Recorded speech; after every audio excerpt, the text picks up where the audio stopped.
Allahu Allahu Allahu Allah. Saudaraku seiman, meninggalkan sesuatu yang haram ini akan mendatangkan banyak sekali manfaat, dan kejujuran itu akan membuat munculnya rasa cinta Allah kepada kita sebagai pencipta, sehingga kebutuhan kita dipenuhi dan juga makhluk akan mencintai kita.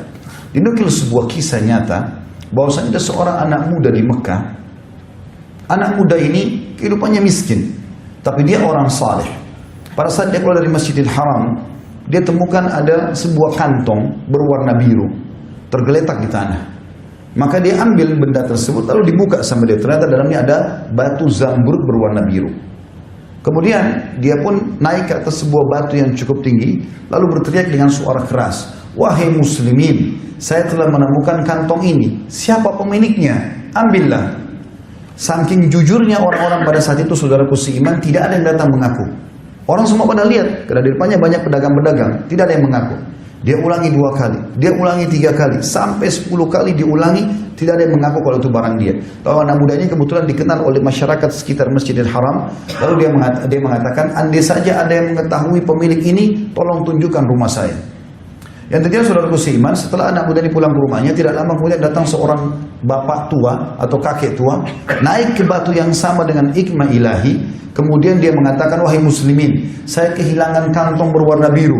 Siapa yang menemukannya, saya akan memberikan kepadanya 500 dirham." Maka ada satu pedagang datang kepada dia mengatakan, "Hai bapak tua, tadi sebelum anda naik ke batu ini, di batu yang sama ada seorang anak muda yang kami kenal saleh memiliki benda itu. Rumahnya di sana, pergilah ke sana." Ringkas cerita, orang tua ini pun pergi ke rumah tersebut, mengucapkan salam, lalu menanyakan tentang benda tersebut. Anak muda ini juga teliti menanyakan seperti apa bentuknya, warnanya. Setelah dipastikan memang sama, diberikanlah kepada si kakek tua tadi. Begitu diberikan, anak muda ini tidak pernah tahu kalau akan dibalas 500 dirham. Maka dia pun tiba-tiba dikasih kantong uang dirham tersebut. Kata dia, "Apa ini?" Kata si kakek tadi, "Ini adalah balasan yang sudah saya niatkan karena Allah. Saya ingin memberikan kepada orang yang menemukan permata ini, karena permata ini sangat mahal bagi saya, punya nilai." Maka anak muda tersebut, "Demi Allah, saya tidak niat mengembalikannya untuk menerima balasan. Ambillah." Kakek ini mengatakan, "Ambillah." Terus saja mereka saling menolak sampai akhirnya kakek ini mengalah, dan akhirnya dia mengambil termasuk uang tersebut dan diambil batu tersebut, kemudian dia pergi. Anak muda ini menceritakan kisahnya. Dia bilang, setelah berjalan beberapa hari tentang kasus penemuan batu itu, saya makin sulit hidupnya, susah sekali. Saya merasa saya harus keluar dari Mekah untuk mencari rezeki di tempat lain.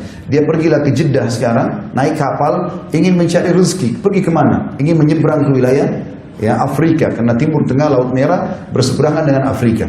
Di tengah lautan, dia bilang, tiba-tiba kapal kami dihantam oleh ombak yang besar, hancur, semuanya tenggelam. Saya berhasil selamat karena saya berada di atas sebuah papan, potongan papan kayu kapal tersebut. Lalu kemudian terdamparlah saya di sebuah pulau yang saya tidak tahu pulau itu punya siapa atau siapa penghuninya. Dia bilang, ringkas cerita, saya masuk, kemudian saya temukan ada sebuah masjid, dan masjid itu saya lihat sudah lama tidak dirawat. Saya pun membersihkannya. Kemudian mulai saya lihat waktu subuh masuk di pagi hari. Maka dia bilang, saya azan. Begitu saya azan, mulailah masyarakat sekitar datang, kemudian ikut sholat bersama-sama. Waktu selesai sholat, mereka menanyakan tentang keadaanku. Lalu aku pun menceritakan tentang keadaanku sebenarnya. Lalu mereka mengatakan, "Wahai anak muda, sesungguhnya pemimpin wilayah kami di sini itu baru saja meninggal beberapa hari yang lalu. Dia adalah imam kami, dia yang mengurus, mengajarkan kami, dan kami tidak ada yang bisa menggantikan dia. Gak ada yang bisa jadi imam, makanya masjid ini tidak dipakai. Kalau kau bersedia, kami tadi lihat kau bisa jadi imam, suara bacaanmu bagus, suara bagus, bisa nggak jadi imam?" Dia mengatakan, "Baiklah."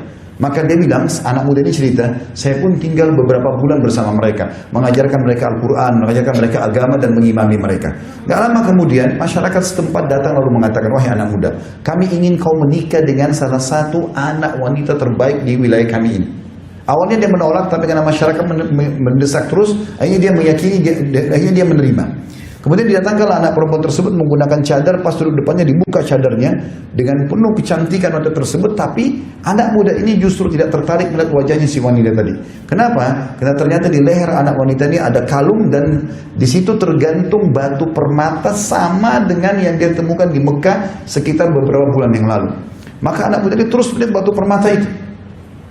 Lalu orang-orang sekitarnya mengatakan, "Wahai anak muda, kau telah zalimi wanita ini. Kami datang untuk kau lihat wajahnya, bukan kau lihat perhiasannya."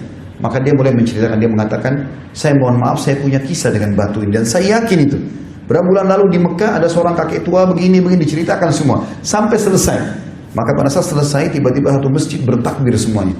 Lalu anak muda mengatakan, kenapa kalian bertakbir? Kata mereka, apakah kau tidak tahu siapa kakek tua itu? Maka anak muda mengatakan, saya tidak tahu.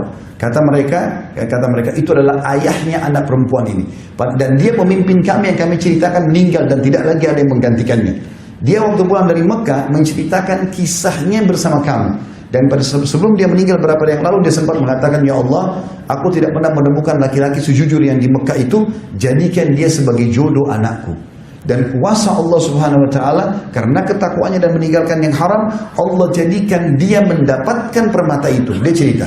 Dia bilang, karena saya kembalikan karena Allah, maka saya menikah dengan perempuan tersebut. Jadi permata itu milik saya sama istri saya. Setelah berjalan pada waktu kami dikaruniai 2 orang anak. Berjalan sekian tahun istri saya mati. Maka jadilah permata tersebut warisan untuk saya dan kedua anak saya. Berjalan waktu dengan hikmah Allah, kedua anak saya meninggal. Maka tertinggallah saya bersama dengan permata itu. Saudaraku seiman, kisah-kisah seperti ini terlalu banyak di dalam histori kaum muslimin. Bagaimana orang meninggalkan sesuatu yang haram, Allah ganti dengan sesuatu yang lebih baik. Kemaksiatan sekali lagi hanya akan membuat jiwa itu gundah, ya, hati itu kelam, muka itu gelap. Tapi ketaatan kepada Allah SWT akan mendatangkan kebaikan. Jangan pernah ragu, selama haram tinggalkan.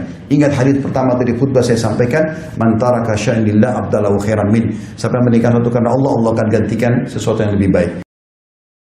Mari kita sama-sama selalu follow dan juga tentu lakukan pada semua channel-channel dakwah yang baik yang menyebarkan agama Allah Subhanahu wa taala, karena hak itu kebenaran bila dijunjung tinggi dan dipertahankan tentu batil akan hilang. Namun kalau kita tidak bekerja sama dalam mendukung kebenaran, maka otomatis kebatilan akan merajalela.